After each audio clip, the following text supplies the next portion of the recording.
Welcome to our next video in the CRMBC series where we talk to you about everything about workers' comp self-insurance. I am Kaya Stanley. I'm the CEO of CRMBC, the California Restaurant Mutual Benefit Corp, and the board chair.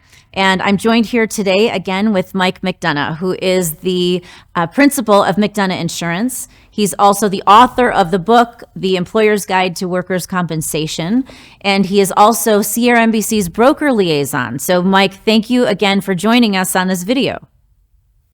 Hey, it's a pleasure to be here. I'm grateful, and I appreciate the opportunity, and I look forward to discussing workers' comp with you today. So today, this video is going to talk about the insurance market, because we already covered in previous videos the difference between the different types of insurance.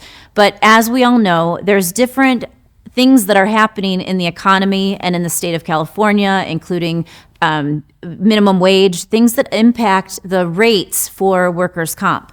So we already know that in the state of California, insurance rates have been artificially low for about 12 years, and there's a variety of factors for that. And so we're starting to see those rates start to change. And so, Mike, you're the expert. First, tell us a little bit about your background so we know why we should trust you and listen to you. And then tell us a little bit about what's going on with the market.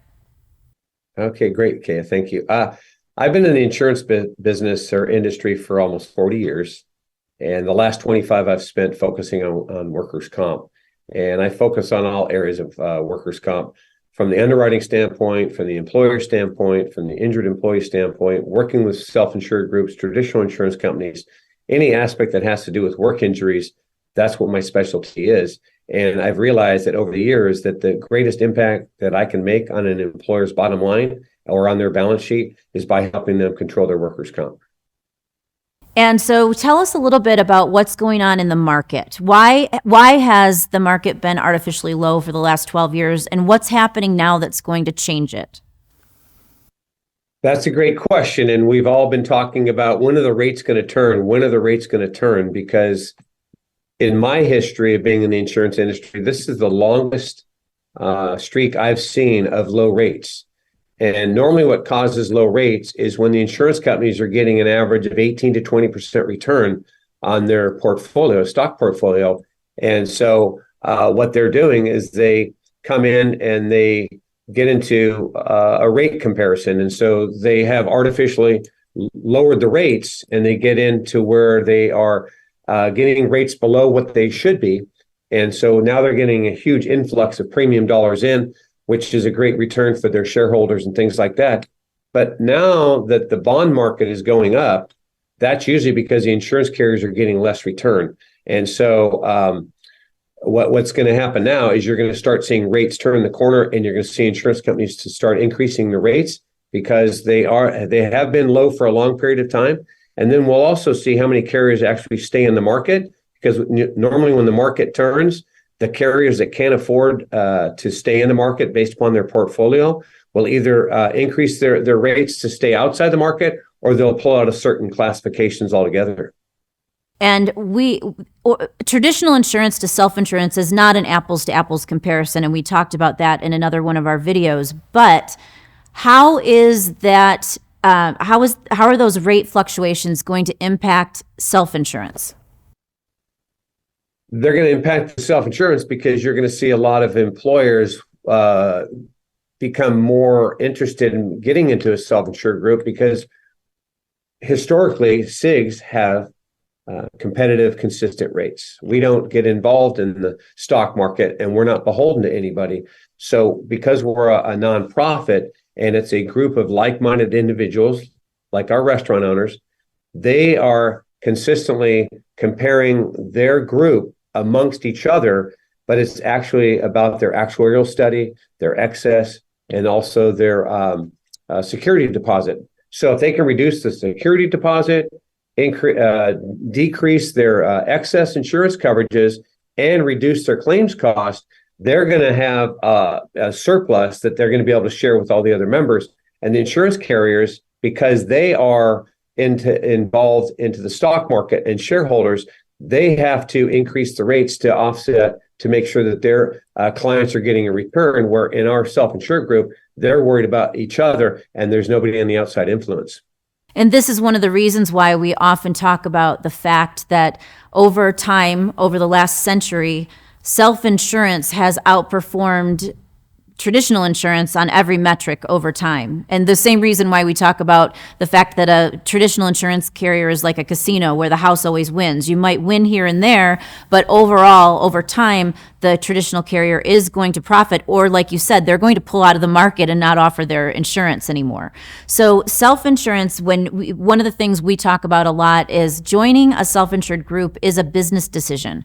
You're not joining a self-insured group to get the lowest rate, and people who do that often don't stick around for long. And the brokers that do that, we often don't work with those brokers because the brokers and the members that we work with need to understand the long-term business decision of a self-insured group. Talk to me a little bit about that.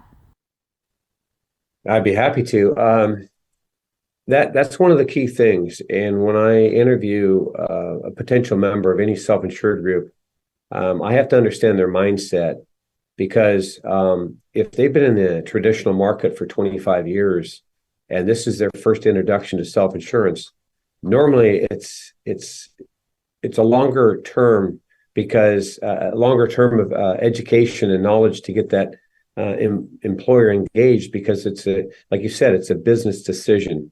You don't join a self-insured group to lower your rates. And what I mean by that is that, sure, rate is very important. However, where you see the consistent rates is by joining a SIG, having controlling your cost over a long period of time, and seeing consistent rates, but you're building that surplus. And with that surplus, you're able to do several things with that. The board can decide to lower rates. They can decide to give an equity return, or they can do both, or they can do nothing at that time. But more importantly is that money is owned by the membership. And so that's where the SIGs win. But when you're talking to a business owner that's considering a SIG, they need to understand that this is not a rate play. We don't get into competitive bidding with the traditional market, and it's not about who has the lowest rate. It's for your experience based upon your payroll, the size of your company, and your last, let's say, 5 or 10 years claims history.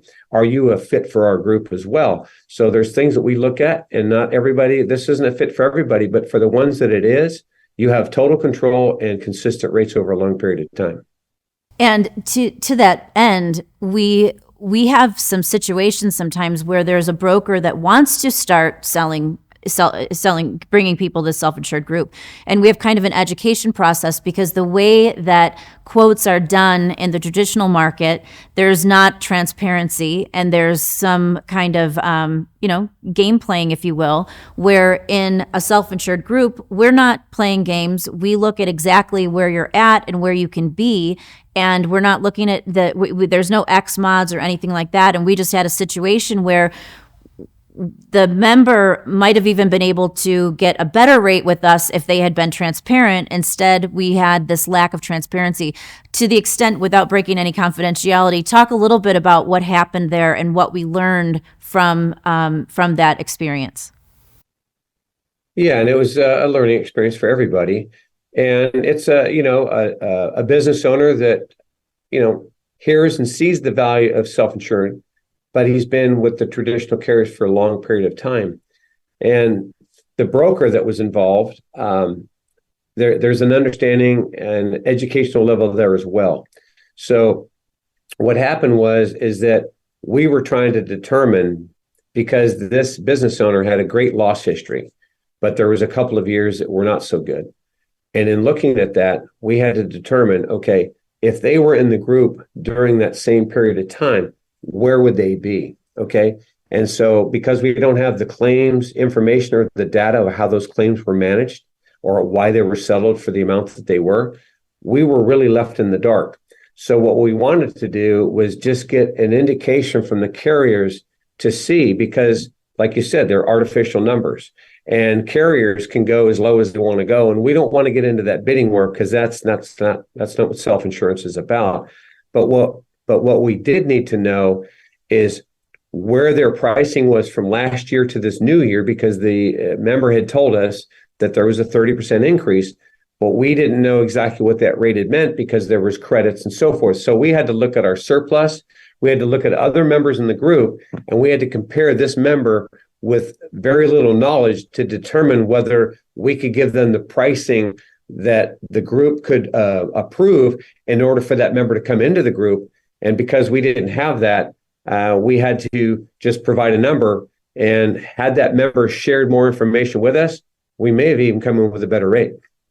And so bringing it back to the overall conversation, which is what's happening in the market, we anticipate seeing a lot of people that have been in the traditional market for a long time looking for an alternative solution. And in one of our other videos, we talked about what those solutions are. It could be a captive, it could be a high deductible plan. We obviously think that the self-insured group is the best option. Do you have any last parting words on why you think self-insured groups is the best option? It's the best option because it's a nonprofit. So everything that's being done is for the group, the membership. There's no outside influence. So there's no insurance companies, there's no shareholders. A high deductible, those can be beneficial. However, you still have to post collateral. So with a SIG, you're not posting any security deposit. You're not posting any collateral. So from a cash flow standpoint, you can come in first dollar with no additional costs or fees involved, and you can start being self-insured and taking control right away. So there's no out-of-pocket to you other than your normal contributions, which are normal to like premiums, what you pay in a traditional market. So coming into a SIG, we've already laid the foundation for you. So we just want to look at your payroll. Are you a good member? Do you want to, be part of something that's more intimate, where you have a lot more control and all the tremendous resources and transparency? If you really want to take advantage of your bottom line and improve it, to me, self-insurance is the only way to go. Thank you so much, Mike. That's all we have time for in this video. We will see you again on the next video. Thank you for joining us, and we'll see you next time. Thank you so much, Kaya. Have a great day.